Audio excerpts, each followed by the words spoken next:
Hello everybody. The other day I did a post on Facebook saying that Robin Thicke's Blurred Lines into Michael Jackson's Don't Stop Till You Get Enough is a heck of a cool mix.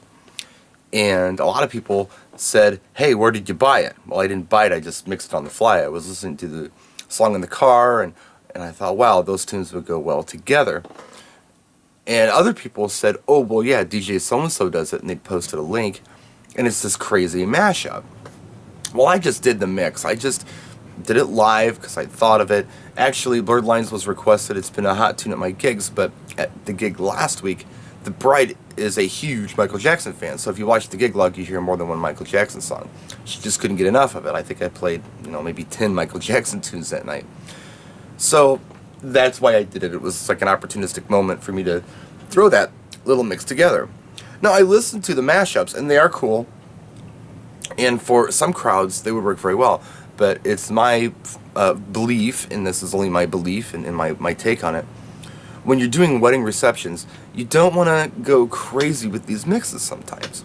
And the reason you don't is because the people at wedding receptions typically aren't hardcore clubbers or music aficionados. They're very casual music listeners, casual music fans. They hear it in the car.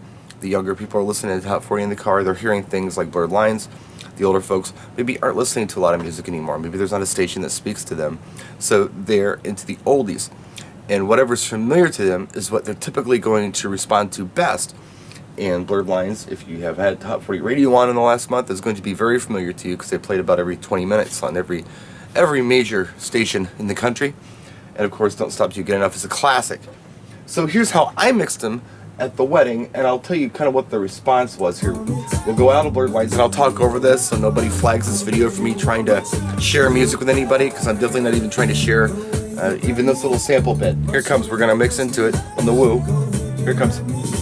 And now we're into Michael Jackson's Don't Stop Till You Get Enough. I actually looped the outro of Blurred Lines on the Robin Thicke track so I could take up the intro on Don't Stop Till You Get Enough and not cut it short. Now here we go into the song. Boom, there it is. Now I'll give you a little explanation and breakdown of what happens here. Blurred Lines gets my young crowd. They're out there, they're dancing, they're having a good time.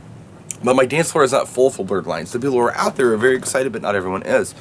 It's not a Black Eyed Peas familiar track yet. You really have to be into, or you really have to listen to the radio a lot to know this tune, or have listened to it recently. Casual music listeners maybe don't know it yet. Give it another couple months.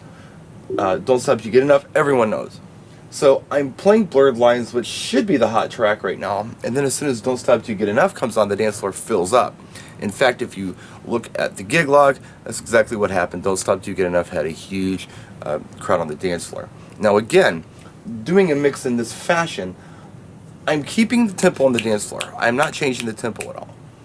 I'm also not cutting a song short because I'm mixing in intro and outro. I'm not giving him a new version of the song so it's still familiar to him.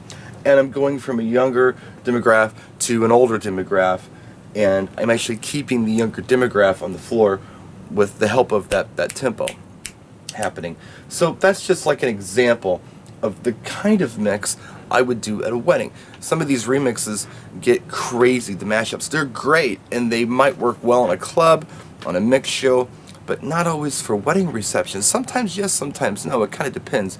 I mean, you've got to be the expert on this music. You have to figure out how much of the integrity of the original song was actually kept in the remix. Sometimes it's a bit of an improvement. It's the same song, basically, but it's got a better backbeat to it or something. It's more danceable. Those are acceptable sometimes. But when you get into these crazy mashups and mixes where you really have basically created a brand new song, it's no longer really familiar like the original would be. So I'm just careful with going crazy with the mixes. That's the kind of mix I'm doing at weddings. Even the clubs I do, because I'm not going to clubs where these people, again, are big aficionados. They're very casual, music listeners. And when you got the casual folks, you want to keep it familiar. So that's it. That's my video for this afternoon. Got any questions, let me know. Practice and enjoy.